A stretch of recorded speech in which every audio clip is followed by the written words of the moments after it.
السلام عليكم وأهلا وسهلا بكم في الجلسة الأخيرة. نتمنى أن باقي فيكم شوية صبر يعني علينا.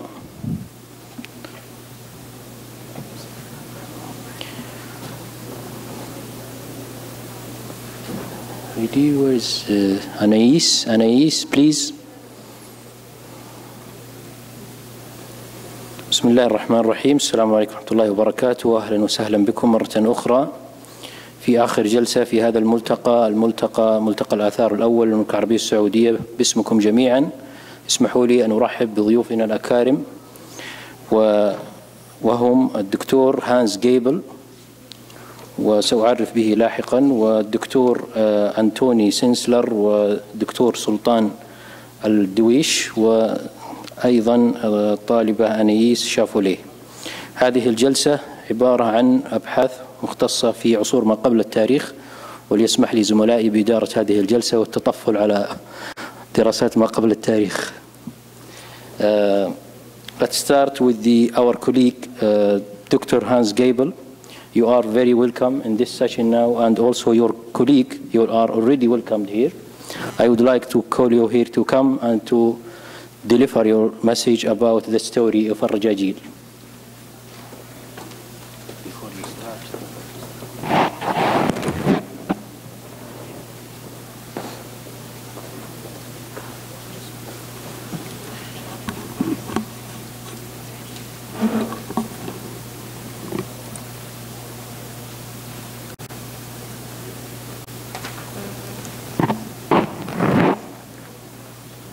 طبعا ضيفنا الدكتور، صوت واضح؟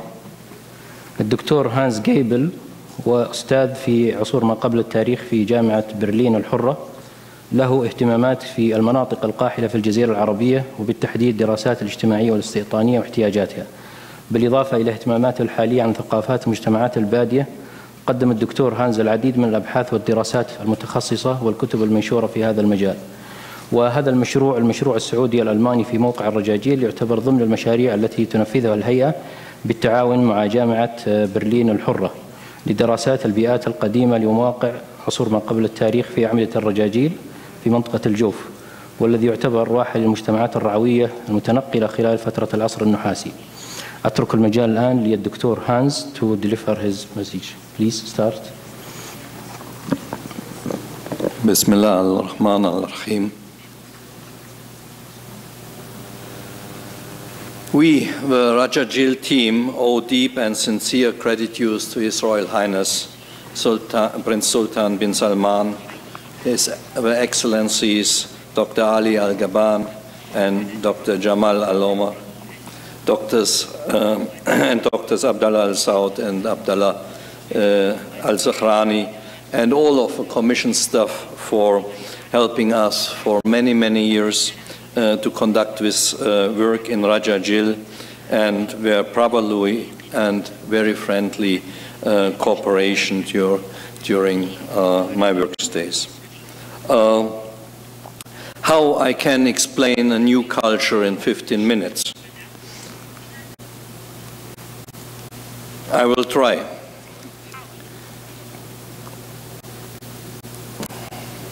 The Rajajil culture, as we recently started to name it, is not an enigma anymore.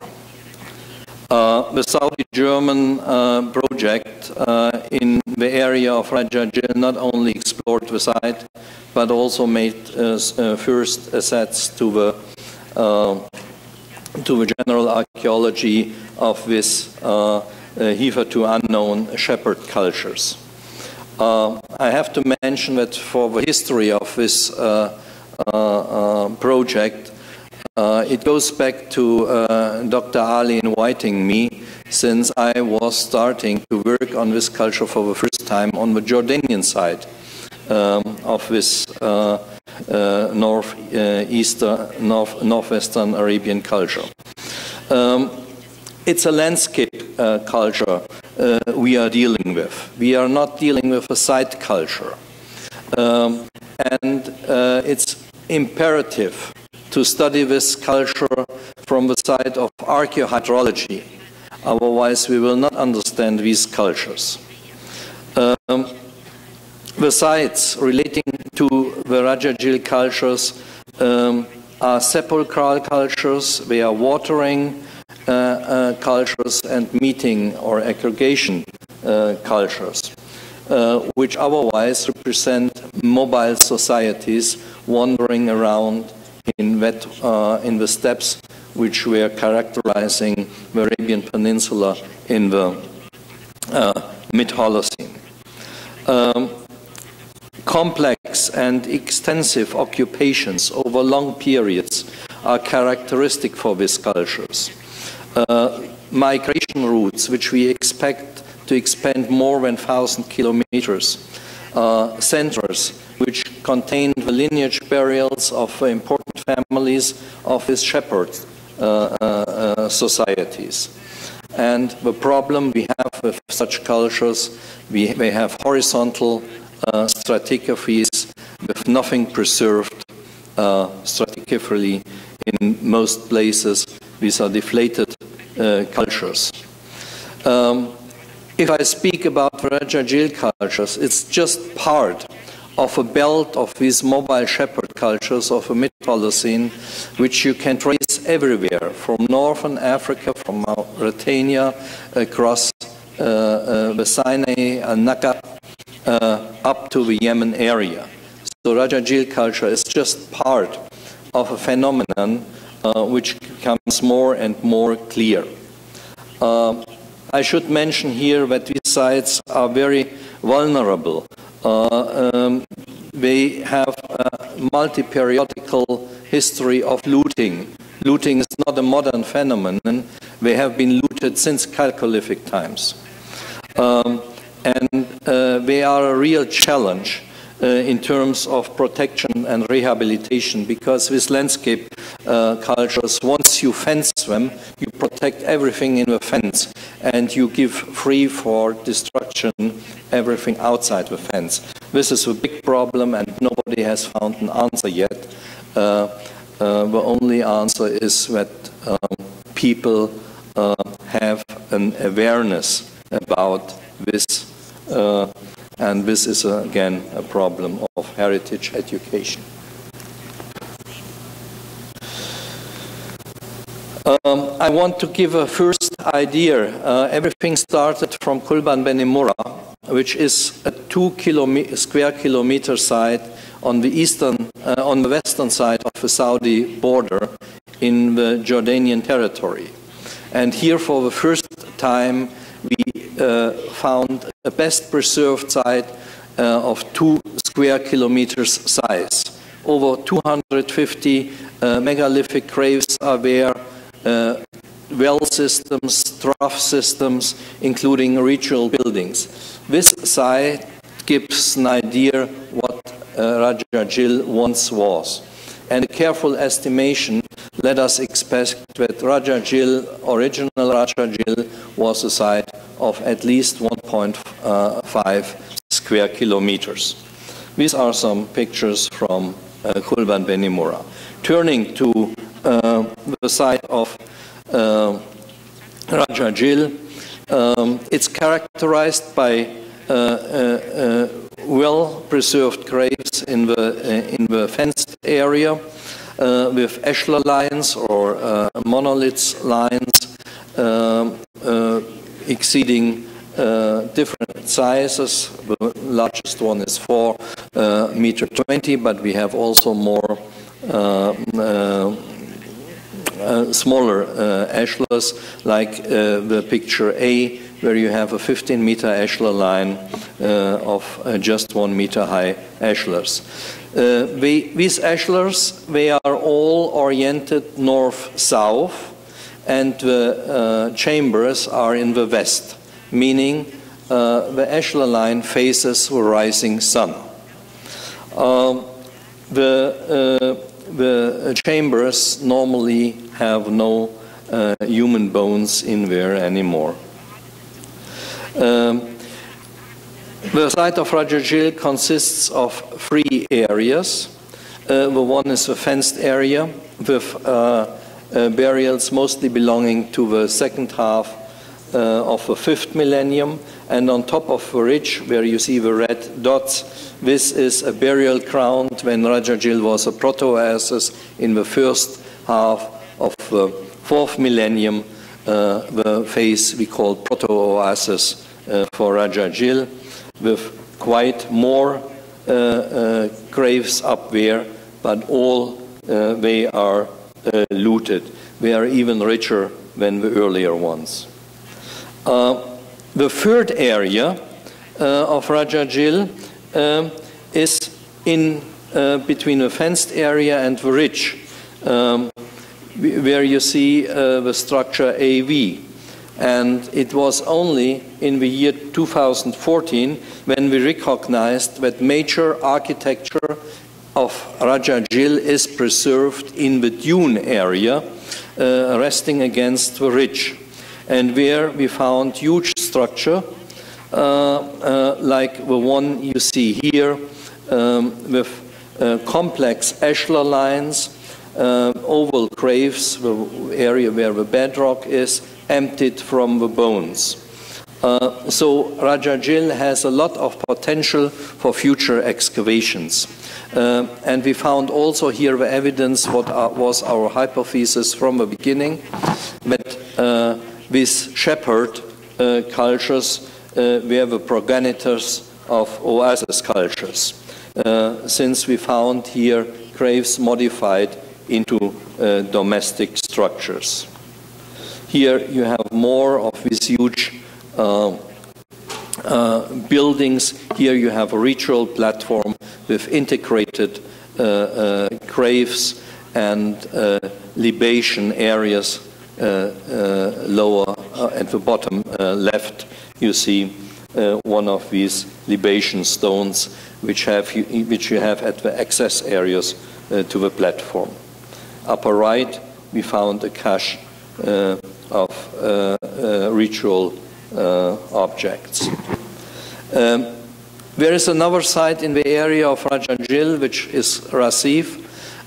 It's favored by the water hydrology of the area. It's a system of ga, which are connected with each other and which gave for thousands of years the water to shepherds.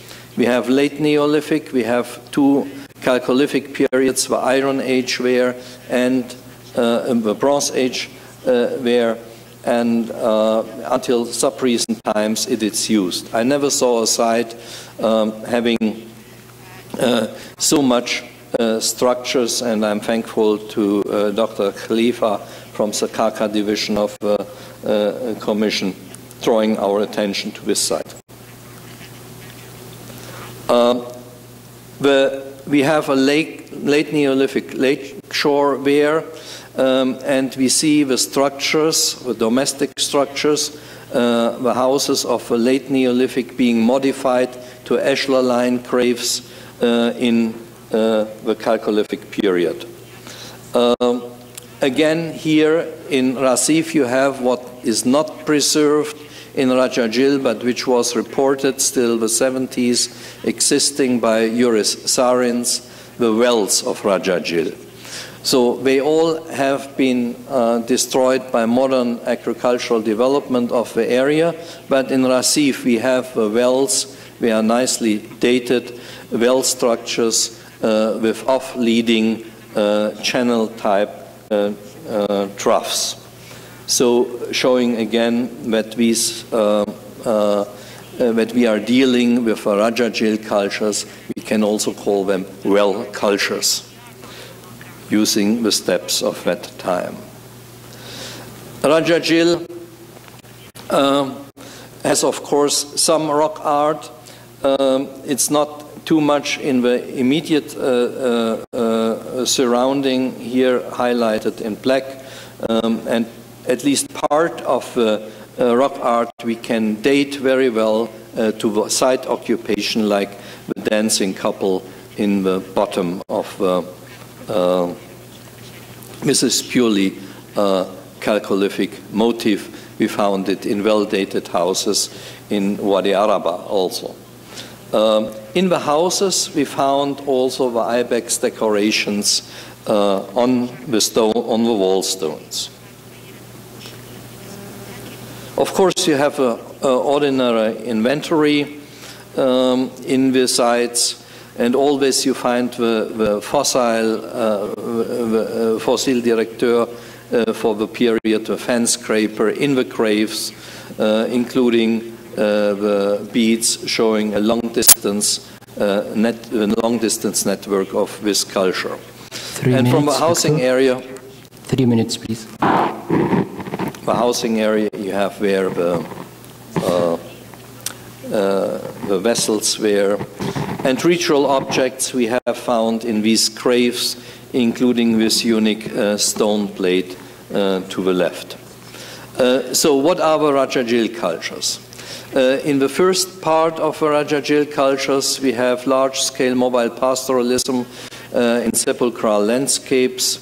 When the climate becomes drier at around 4,200, the cultures turned to retreat in natural oases, and they were using their well technology and their channel technology for the troughs now in the proto-oasis. And this proto-oasis is in evidence also in Rajajil by this onset of a drier climate. They started to adopt their hydraulic engineering now to the sedentary life and creating the irrigation of garden. If it was date palm cultivation, we don't know. In this area, at least it was open field agriculture. The Rajajil culture has opened only a number of questions. We are safe on certain issues of Rajajil culture. The overall trajectory is clear, but a lot of details about social organization, ritual, we have to follow in the near future with institutions I'm mentioning here. I want to especially thank my great Saudi team, of which not many can be here today, but Alhamdulillah, Ahmed Abu Al-Hassan is here, and I have a wonderful time in Sakaka with my team. Thank you. Thank you very much, Doctor. On time, thank you. Now we are going to the second speaker, أنايس شافولي. وأنايس هي طالبة دكتوراه في جامعة باريس الأولى، وتعمل في مشروع المدافن في عصور ما قبل التاريخ في منطقة أو في موقع الرين في منطقة الرياض، وهي أيضا ضمن أعمال البعثة السعودية الفرنسية التي تعمل في منطقة نجران والمنطقة الوسطى، ويعتبر من المشاريع الرائدة التي تنفذها الهيئة منذ فترة طويلة. هذا المشروع قدم العديد من النتائج الجيدة في فهم الفترات والتي فترة العصر البرونزي خاصة والتي لم تحظى بدراسات مكثفة في المملكة. You can start now. Okay. Assalamu alaikum. Good afternoon, everybody. So today I would like to present you some results of preliminary missions that we have undertaken in the near El Rhain concerning prehistoric funerary structures. So in Saudi Arabia, most of the evidences from Bronze Age periods are rock art and funerary structures. We know since the surveys in the 70s and 80s that there is lots of, so there is dozens of thousands of funerary structures in Saudi Arabia. And they are all attributed to the Bronze Age period, or most of them. And while there is one of the prehistoric structures are very present in the landscape, there is still a significant gap about this period in Saudi Arabia, and the funeral practices are not well known.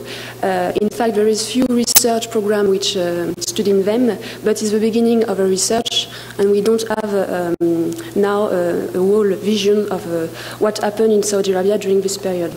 So it's in this context that we have asked to SETH to undertaken a small missions near El Rhain in the middle of Saudi Arabia. So El Rhain is located 160 kilometers southwest of Riyadh in the eastern escarpment of the Najd Plateau. And in fact, it's interesting because it's not so far that, of the site of El Raj, where we have undertaken excavations of several of these type of tombs. In the area of El Rhain, monuments, funerary monuments, particularly attract attentions by their locations. The graves are built on the summit of the reliefs, on spots which give them a good visibility in the landscape.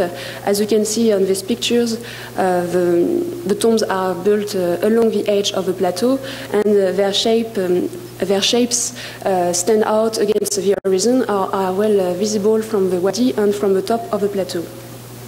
So the mission carried out from the 5th to the 7th December 2015 under the supervisions of the SETH.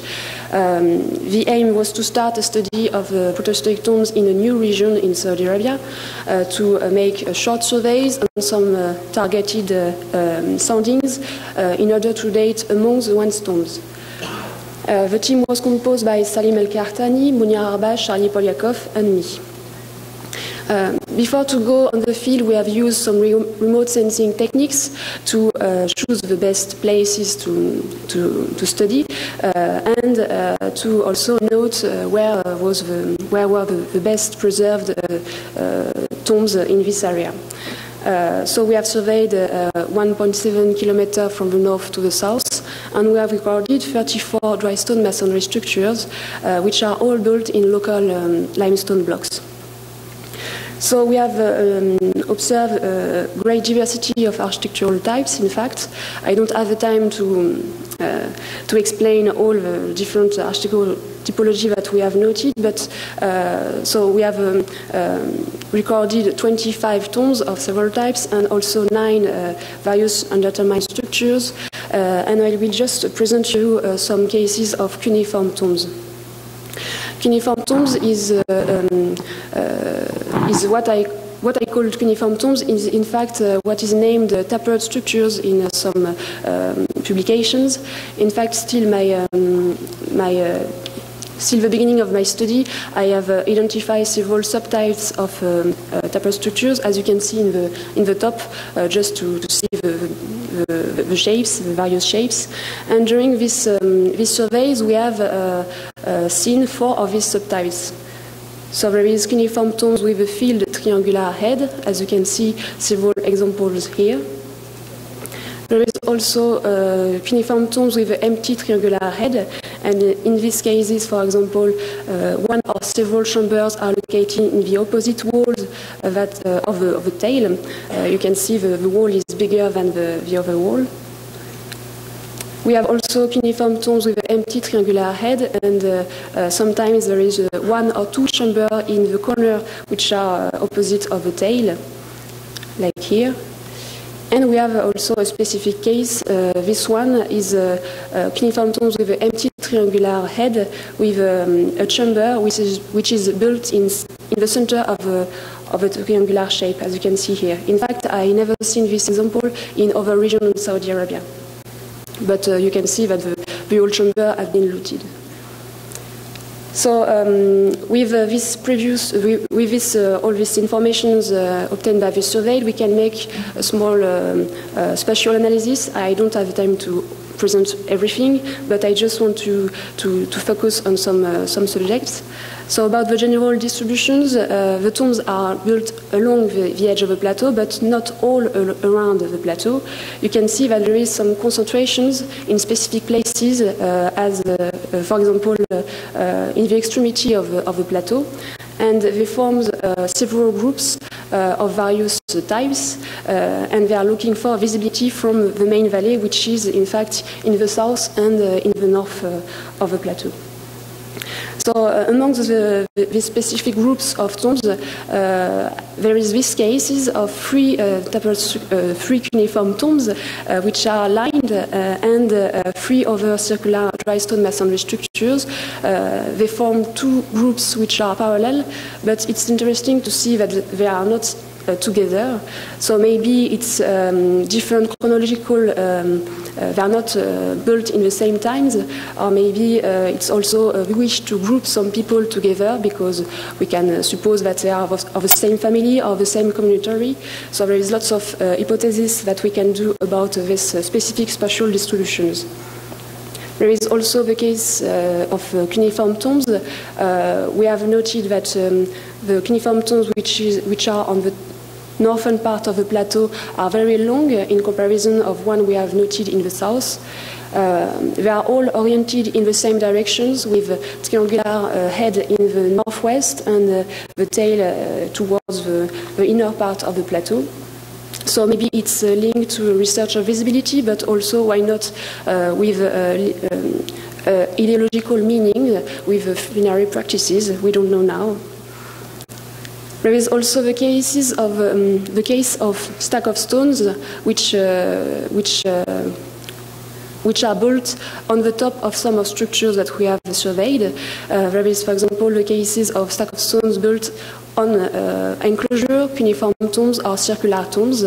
Most of the times they are topped by a standing stone and they are built in the southwest part of the structures. And we have observed these cases only in the southern part of the plateau, so it's very surprising, and we didn't know now what is the meaning of this building. Maybe it's a sign of reuse, or maybe it's a sign of appropriations of tombs. It will be really interesting to excavate this type of structures, to date and to know what happened.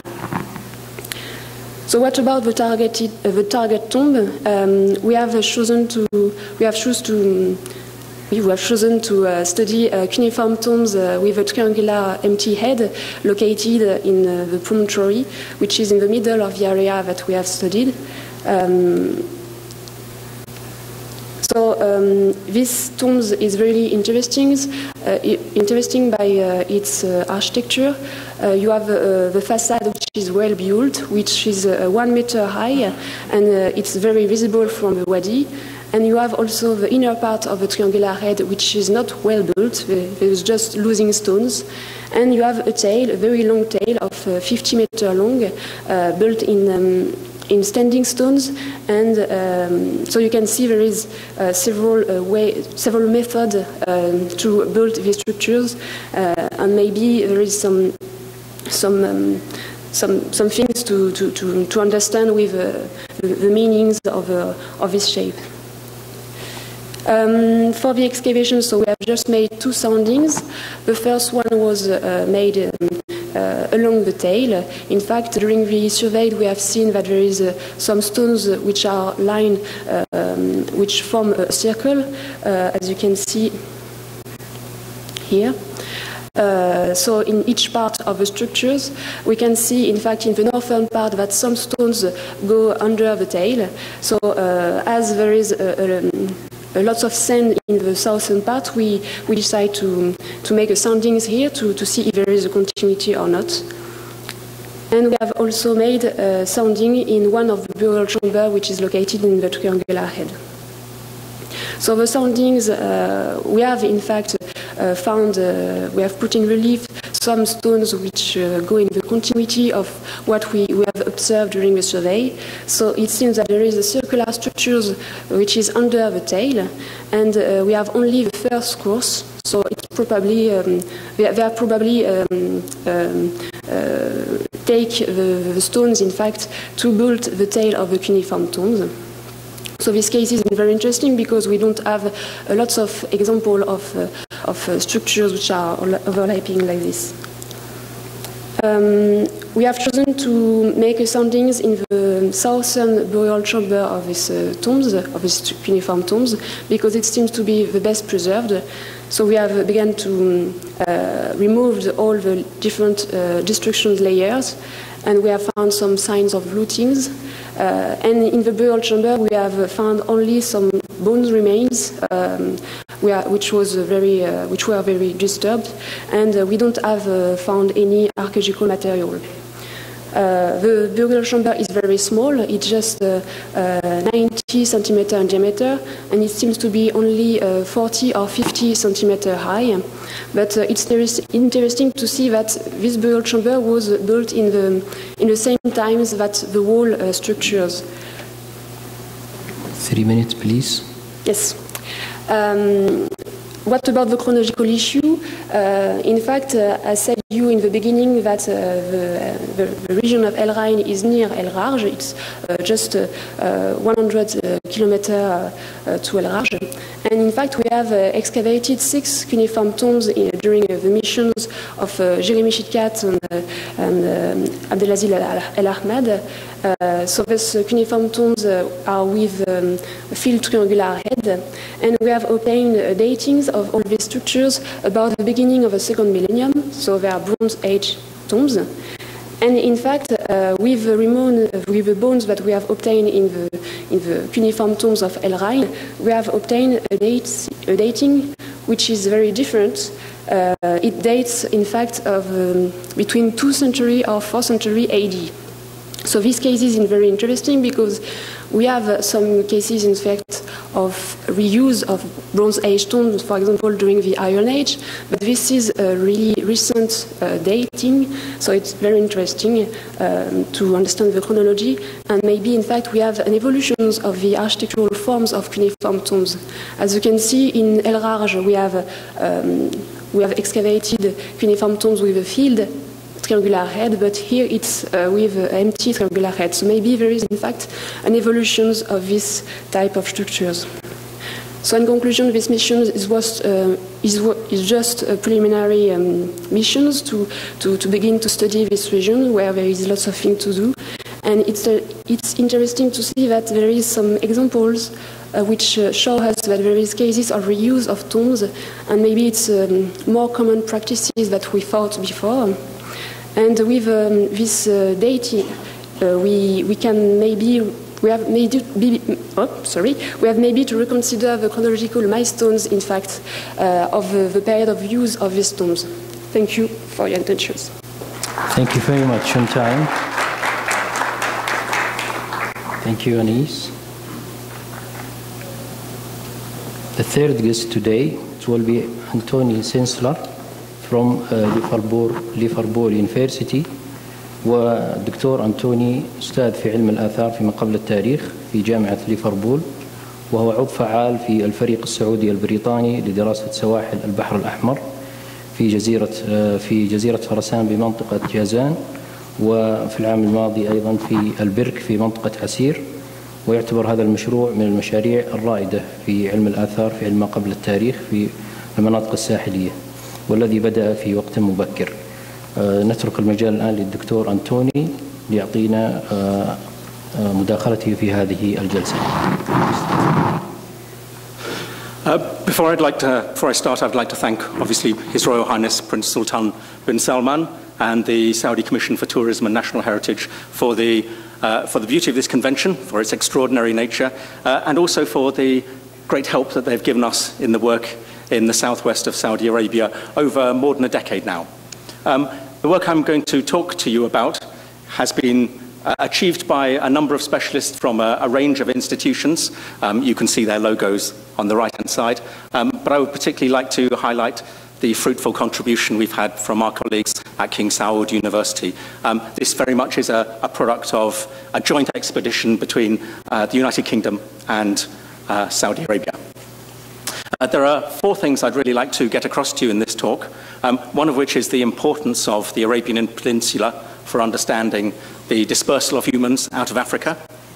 The second thing will be the enormous quantity of evidence that is still available to explore and to find in the southwest. And then we shall look at a couple of sites in particular to show the complexities and opportunities for that evidence. And then finally, I'd like to highlight how there is great potential in the future as we begin to understand the historic build-up of this landscape and the place of archaeology within it to understand the movement of humans across probably a 2 million year period. So we have seen previously that Saudi Arabia and the Kingdom and the peninsula as a whole sit at an important place to the east of Africa. Humans have left Africa from certainly 1.8 million years ago. We have sites up in Eastern Europe that show us that. They might have left East Africa through either a northern route into the Sinai and then coming down the Red Sea coast and into the interior of the peninsula, or they may have gone across through a southern route. The important thing there is to see in the red areas the amount of coastline that is exposed as the sea drops and the opportunities for exploitation of a landed resource that is there that now sits underneath the water. The other thing that we must remember is that over this time period, the environment has changed significantly. It is now a very arid peninsula, but at times it has been extraordinarily well-watered, and we saw good evidence of that yesterday in terms of the mapping of the many rivers, the 10,000 rivers that exist across Saudi Arabia. And those things provide a very rich and extraordinary environment for humans to exploit. Before we started to work in the southwest of Saudi Arabia, the evidence that was available for us to build on was that compiled by the Comprehensive Survey, working in the late 1970s and the early 1980s. And this picture illustrates their findings from the southwestern province. The number of dots you see here are not all Paleolithic sites. There are, in fact, just 4 Paleolithic sites that they identified. But they did pick out some key points that still hold true. There is evidence that comes from the lower Paleolithic, which might be 1.8 or 2 million years old, through to somewhere between about 500,000 and 300,000, I would guess. There is evidence of the middle Paleolithic, which will be from that 500 or 300,000 period through to maybe 60,000 or perhaps a little bit later, and there is likely to be evidence that is more recent, but that is harder to see. There is some connection of that evidence to resources that are available on the coast. There is some connection to the availability of raw materials provided by the volcanic lava flows. But what they picked up at that time was that most of the evidence comprised material lying on the surface, and that has led people to overlook it to a large extent, thinking that there was not much that could be gained from that evidence. It's quite hard to explore and expand upon that evidence, and these just slides give you a little bit of a sense of the material that can be found.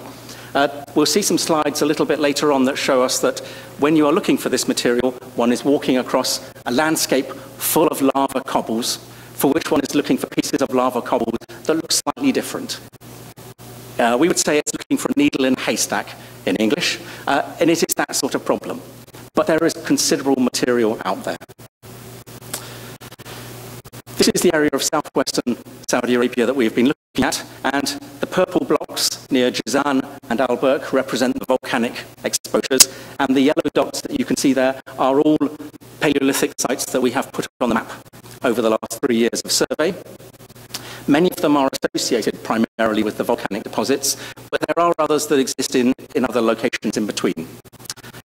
Just to give a little bit more detail, so up at the Harat al-Burq, for example, you can see that there are sites that date to that early Stone Age or lower Paleolithic.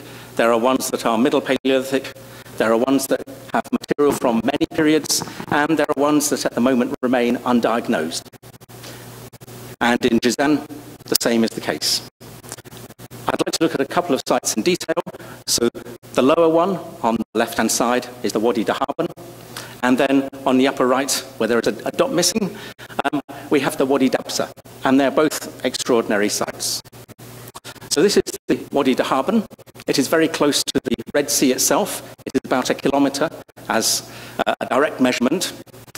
It sits on a raised coastal plain, a raised set of marine deposits, about 8 metres above current sea level.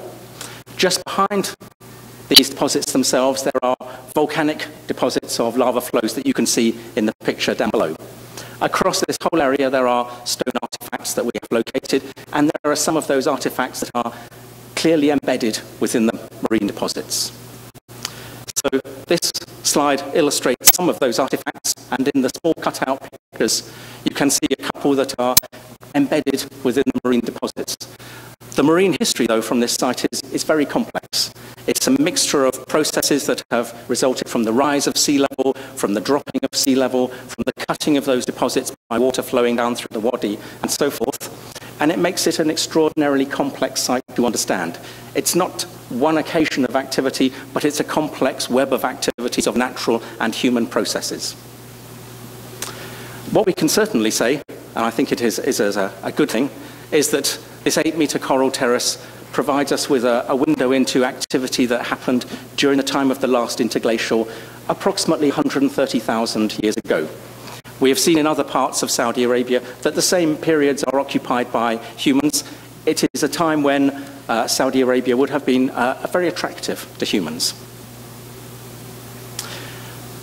The other thing to notice about Dahában is the complexity of the site itself. I have mentioned the basalt lava flows that exist, in this case, to the top and around the site. You can see various places where there are preserved beach rock and coral deposits.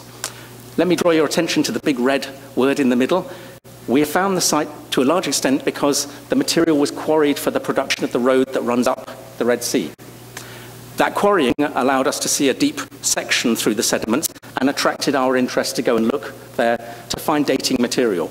Once we looked above the quarrying activity, so we found the stone artifacts.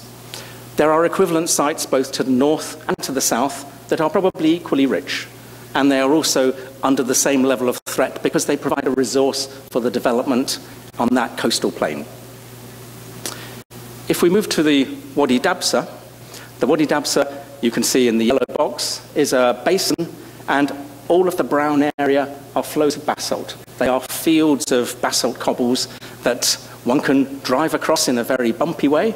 It doesn't do your back much good in that sort of way. They provide an extensive range of raw materials that can be used almost without care for preservation in that sense. But it provides a window into a series of probably wet deposits that existed in the past. The site was found originally through a land survey, and walking across the basin we have located stone artifacts, those yellow dots, both within the basin itself and you can see on the edges of the basalt fields all the way around. The circle in the middle is the site of Wadi Dabsa itself, and it's where we have accumulations of artifacts that sit on a small rise. They provide materials of both lower and middle Paleolithic. This is just a couple of examples of that earliest material. So up in the top we have a hand axe, and it's a giant hand axe. It's more than 27 centimeters in length. Such artifacts are very rare indeed. They are normally found in East Africa at sites like Alogasili or Kilombe, and that gives us a sense of that connection to Africa for a dispersal of humans. The one on the lower right you can see is covered in a tufa deposit, a deposit that was generated during a wetter condition, and the great thing for us is that tufa can be dated, and this artifact and its tufa deposit is at this very moment being dated, and we will hopefully have a date for that very soon. We have put out two grids on the site. They are both 50 meters wide by 60 meters in depth. The one on the right, 106, is one where we have collected almost 3,000 artifacts. And those 3,000 artifacts are a range of tools, so they are pieces that have been designed for a particular practical purpose, but it also contains a vast quantity of manufacturing debris, and that's tremendously useful. The dotted circle in the middle is a particular area that I like. It's a site where we see cores from which people have been removing flakes, or at least trying to, but their ability to remove those flakes is limited. They are people who lack enough skill to do so. This is the sort of technology they're trying to do. Most of these pictures, apart from the refit in the top left, are from the National Museum here, and I use those because they show the scars very well. Producing a prepared core is a complex process of understanding the volume of material and being able to create a flake that comes out in a particular shape. It requires considerable skill. Back at Liverpool, we teach our students to try and make flakes and stone tools, and they can learn that way at moments through being actively taught. And so in the middle you can see one of our more experienced nappers who is providing knowledge and help to our students. In the bottom you can see them working on their own. And my feeling is that at Wadi Dabsa we can see people who are working on their own. The mistakes that they made are not being put right. They have the knowledge to work the stone, but they don't yet have the built-up skill, the physical quality of movement, for example, or the ability to work around mistakes. They repeat the same problems again and again. 3 minutes, please. Okay. If we look just above the Wadi Dahaban, this is the landscape that we see. It's looking southwest. You can see all the volcanic cones in the distance. You can see the marine deposits to the right. You can see those fields of basalt. There is tremendous availability of raw material. What we now know is those volcanic deposits have not all preceding the arrival of humans there, but they are being generated at the same time as humans.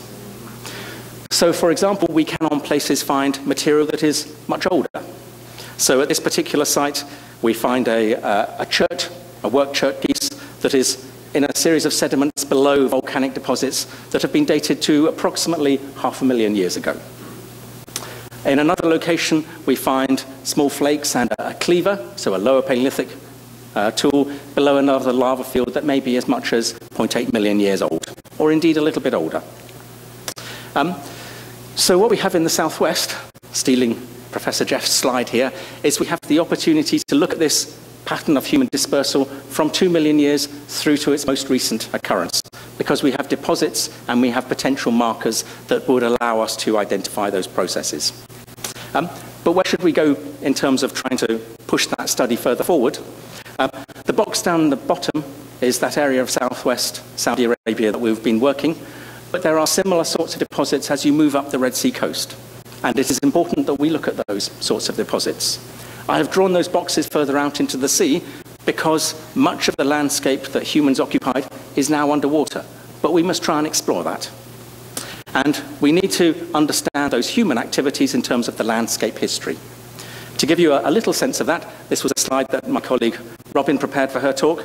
We are looking at the Wadi Dabsa here, but what she has done is she's used remote sensing, aerial photography and satellite imagery to be able to build up a history of the landforms and the geological sediments.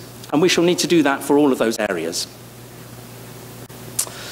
So just to conclude, what I'd like to say is that in the southwest we have an extraordinary record for human dispersals.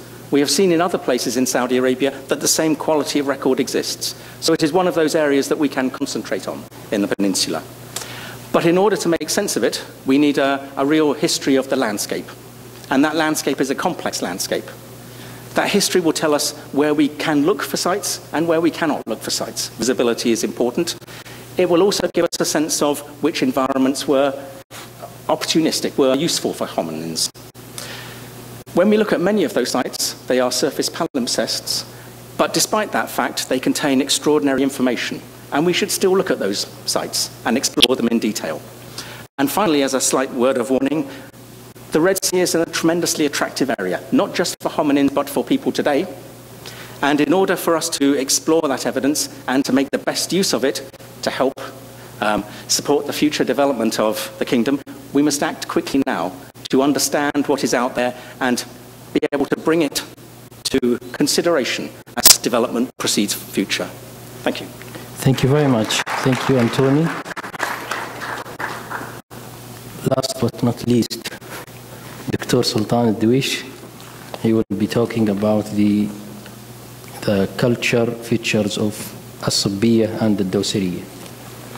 دكتور سلطان من حصل على الدكتوراه في آثار الشرق الأدنى القديم، ويعمل بالمجلس الوطني للثقافة والفنون والآداب في دولة الكويت، وهو عضو في جمعية التاريخ والآثار في دول مجلس التعاون دول الخليج العربية، وله العديد من الأعمال الهامة في منطقة الصبية، ويشرف على العديد من أعمال البعثات الدولية بالكويت، ومشارك مع الفرقة العلمية المتخصصة في أعمال التنقيب الأثري. فليتفضل مشكورا. السلام عليكم ورحمة الله وبركاته. في البداية نهني ونشكر زملائنا في المملكة العربية السعودية على هذا المؤتمر الناجح، صاحب السمو الملكي الأمير فيصل سلطان بن سلمان ونائبه زميلنا الدكتور علي غبان والدكتور حسين أبو الحسن وزميلنا عبد الله الزهراني. بس هذا ما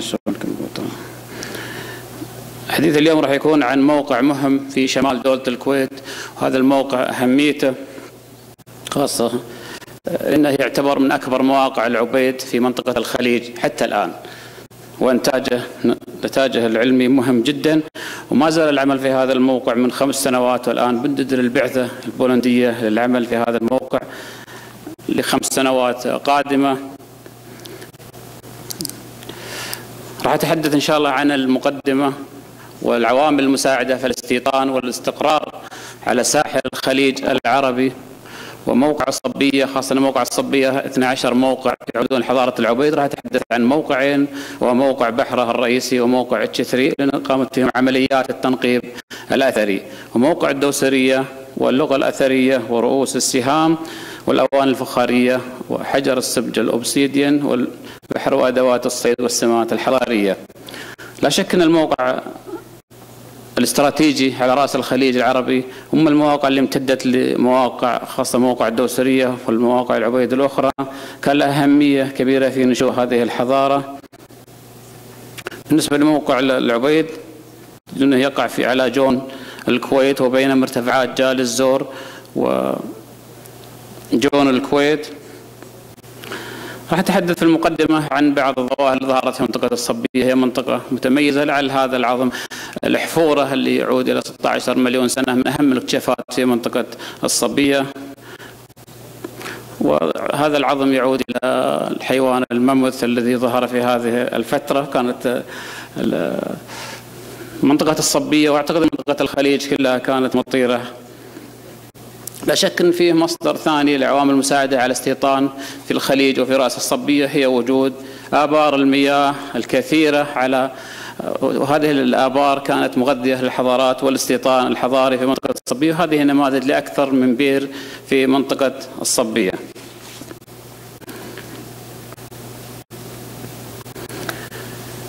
كشف عن 60 موقع على ساحل الخليج العربي، وتمثل الدليل الرئيسي على التفاعل بين بلاد النهرين ومناطق الأثرية في الخليج العربي. وتوزع مواقع العبيد على طول الخط الساحلي من دولة الكويت حتى سلطنة عمان، لكن الأكثر شيوعا أو الأكثر عددا في منطقة الخليج ووسط الخليج في مواقع المملكة العربية السعودية، خاصة الدوسرية وأبو خميس وعين السيح وعين قناص. ويعود فترة الفخار دراسة الأكثر من علماء الآثار أنه يعود إلى عبيد 2، خاصة في موقع بحره وموقع H3 في شمال دول الكويت، وموقع دوسرية يعود الفخار إلى 2 و3، وفي حالات قليلة هو الفخار الرابع أو الحقبة يعود إلى الدوسرية وأبو خميس ودلمة والمرخ في البحرين الشقيقة. بالنسبة لهذا الجدول أعطيته في البداية علشان نوضح السمات المشتركة بين موقع الدوسرية وموقع العبيد في شمال دولة الكويت، موقع بحره، خاصة الأدوات اللي كان يستلم منها الصناعات مثل الأدوات الأصداف البحرية، وكان يعتمد عليها في ذيك العصر. هذه مواد متوفرة في جون الكويت، أدوات العظمية اللي يصنع منها الأدوات العظمية وأدوات الصوان والسبج أو الأوبسيديان والقار، كلها توفرت. هذه سمات مشتركة بين هذا الموقعين. موقع الصبية هذه نماذج لصور الخرز اللي كان يصنع من الأصداف البحرية والقواقع. وبالنسبة لموقع الصبية هذه نماذج أخرى من الخرز المصنوع من الأحجار، بعض الأحجار والمحار. هذه موقع الدوسرية نموذج لخرزة مصنوعة. بالنسبة للفخار وهو كثير وبالآلاف قطع الفخار الموجودة، وكثير من النماذج والزخارف الموجودة على هذا الفخار نماذج الفخار، خاصة أشكال الفخاريات الموجودة وفخار الصبية. أغلب الفخاريات أو أشكال تعود إلى الزخرفة الهندسية الموجودة. هذه نماذج من الأشكال الفخاريات التي نعرضها لموقع الصبية وموقع الدوسرية وموقع التشثري. بالنسبة للأدوات الحجرية أو رؤوس السهام كما تشاهدون، رأس السهام المجنح الموجود في منطقة الصبية وهو اكتشاف جديد، وموقع H3 وموقع الدوسرية لكن من حجر الأوبسيديان. بالنسبة للأدوات العظمية تشاهدون بعض المخارز والأبر الموجودة. الآن ندخل في اكتشاف موقع العبيد على طول الخليج العربي يعود إلى 1000 السادس. وبالنسبة لمظاهر الحضارة المشتركة بينهم بلاد الرافدين، نعتقد أن المقارنة يجب أن تبدأ من موقع بحره واحد لأهمية هذا الموقع، وأن هذه المدينة أو القرية الضخمة اللي كشفت في شمال دولة الكويت هي المركز الرئيسي بالمواقع الخليجية الأخرى، وراح تشاهدون إن شاء الله عبر الشواهد اللي راح نعرضها لكم أهمية هذا الموقع. بالنسبة لهذه الخريطة اللي طرحها الدكتور بيتر للربط بين المواقع الأثرية وأهميتها على ساحل الخليج العربي. هذا موقع بحر واحد كما تشاهدون، يقع في البداية لما اكتشفنا هذا الموقع قسمناه إلى أقسام SBH، هذا اسم اختصار لموقع الصبية وبحرة، لكن فيما بعد جمعنا اسم واحد واسم بحرة اختصارا لهذا الموقع المهم. الموقع الأثري أهميته أن فيه عمارة مهمة، وعمارة تنقسم إلى قسمين، عمارة عبارة عن بيوت سكنية تأخذ الشكل المربع أو المستطيل، بالإضافة إلى البيوت الأخرى اللي تأخذ الشكل الدائري واللي ظهرت في موقع بحر واحد، وهذا هو الوحيد الموقع الكبير الذي فيه بناء في منطقة الخليج العربي كما تشاهدون، وأكثر من مرحلة بنائية، أكثر من 4 مراحل استيطان في هذا الموقع المهم تعود إلى الألف الخامس، والآن موقع بحر واحد صار تاريخه حوالي 5750 قبل الميلاد. هذه صورة لبحر واحد، وهذا الموقع الرئيسي لبحر واحد. تشاهدون هذه المستوطنة مرتبطة بثقافة العبيد وبلاد ما بين النهرين، موقع فريد من نوعه لم يسبق له مثيل في السجل الأثري في منطقة الخليج العربي. كما تشاهدون الوحدات السكنية، وإن بعض الغرف مرصوفة بالحجارة، والبناء أو الجدران الحجرية مبنية بالصخور المجلوبة من منطقة الصبية.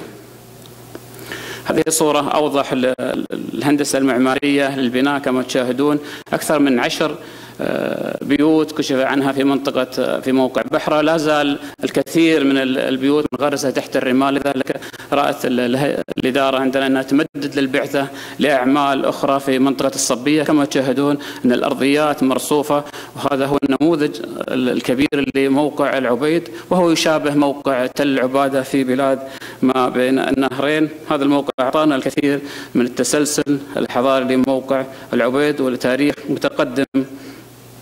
الآن كما تشاهدون بعض الغرف الآن ما زالت في قيد الدراسة، خاصة هذا الشكل. نعتقد أن هذا ومع البعثة البولنديين هذا هو شكل البناء الموجود في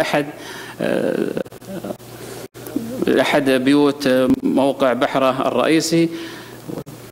كما تشاهدون في هذه الصورة هذا بعد نموذج آخر لبعض البيوت التي دائرية الشكل في موقع بحرة، لكن هذا الموقع نعتقد أنه يعود إلى معبد، وهذا أول مرة يكشف معبد في منطقة الخليج في هذه الفترة. هذه بعض الغرف المرتبطة في موقع بحر واحد. كما تشاهدون هذه صورة المعبد اللي في بلاد الرافدين، وهذا معبد الآن يطرح في منطقة في بحرة. قبل سنة يعني اجتمعت مع البروفيسور وقلت له أن هذا ممكن معبد، وبعد سنة رجع لي وقال لي أنا تحققنا من هذه الدراسة أن هذا معبد مهم. كما تشاهدون شبيه لكن في أجزاء دائرية متقوسة. وهذه ثقافة الخليج الجديدة. بعض المظاهر العمرانية تختلف عن بلاد الرافدين، خاصة في طريقة الدفن. وفي الخليج الدفن على القرفصاء، وفي بلاد الرافدين استلقاء على الظهر. في فترة العبيد اختلاف في طريقة البناء، خاصة أن بنوا في اللبن الطين، في الخليج بنوا في الحجارة. وفي كثير من المظاهر حتى الدفن في بلاد الرافدين أنه كانوا يدفنون داخل البيوت في منطقة الخليج، كما كشف في جبل البحيث في الإمارات، وفي موقع أو مدفن في دولة الكويت أنهم يعود إلى المدافن خارج البيوت السكنية.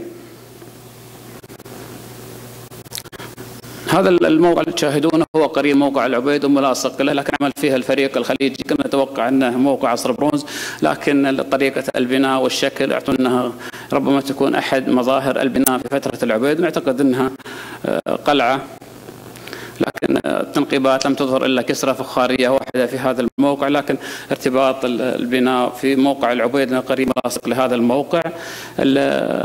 بعض مظاهر الحريق أو الأفران الموجودة في موقع بحر واحد. كما تشاهدون طبقة الحريق وهي مليئة بالأصداف والعظام الحيوانات، وهذا بعض الأفران اللي كان يصنع فيها الفخار. هذه نماذج للفخار العبيدي اللي عثر عليه في موقع بحرة، وهو كثير منه يشابه موقع الدوسرية خاصة الفخار، لكن في اختلاف بعض الجرار التي كأنها صنعت لموقع العبيد، خاصة هذه الجرة صنعت لسكان بحرة. وهذه الكثير من النماذج الزخارف اللي تأخذ أشكال هندسية على قرص الشمس أو المثلثات المتقابلة أو الخط الزقزاق الموجود. هذه بعض النماذج والأباريق والأشكال اللي كشف عنها في موقع بحرة واحد للفخار اللي نصنفه أن الفخار رقم 1 والفخار المستورد من بلاد الرافدين. هذا الفخار المحلي 3 دقائق 3 دقائق كافي إن شاء الله. هذا الفخار المحلي اللي صنع، هذا الفخار لا يوجد في بلاد الرافدين، لكن وجد في موقع الدوسرية، وجد في موقع بحرة، وجد في موقع الشثري في دولة الكويت. هو فخار محلي، حتى طريقة صناعته هو يستخدم للأواني الطبخ المحلية. بالنسبة للأصداف البحرية بالآلاف وجدنا أصداف بحرية.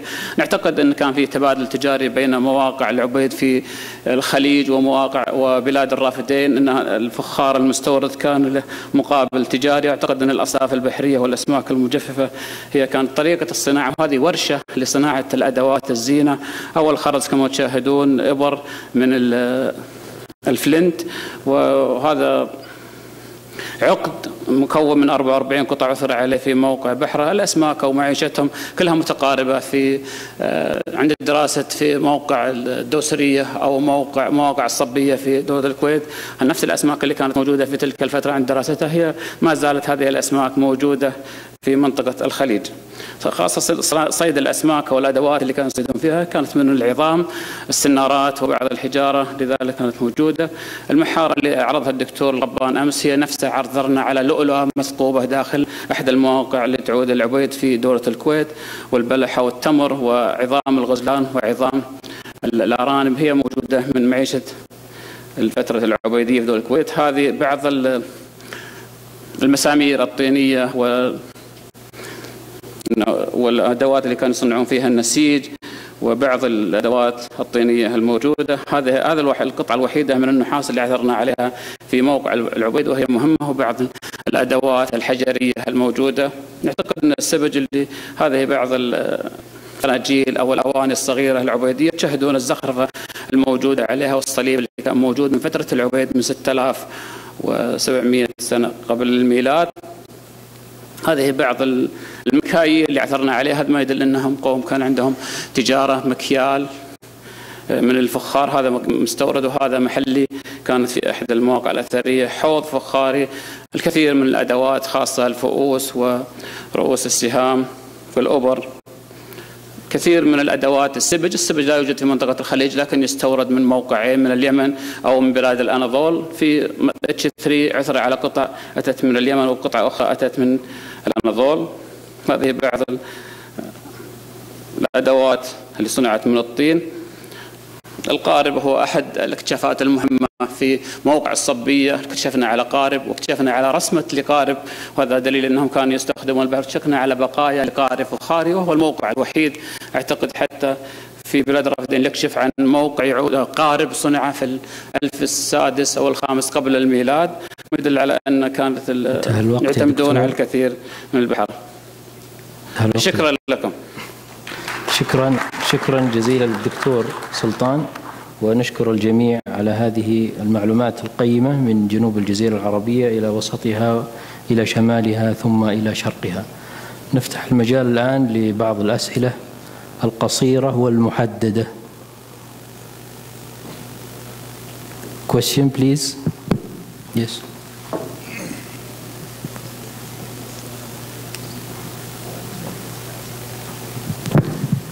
Asari Sadiq from Department of Archaeology. Make it short, please. Yeah, just Dr. Hans, any possibilities to link the graveyard of Regagil to any settlement or occupation site?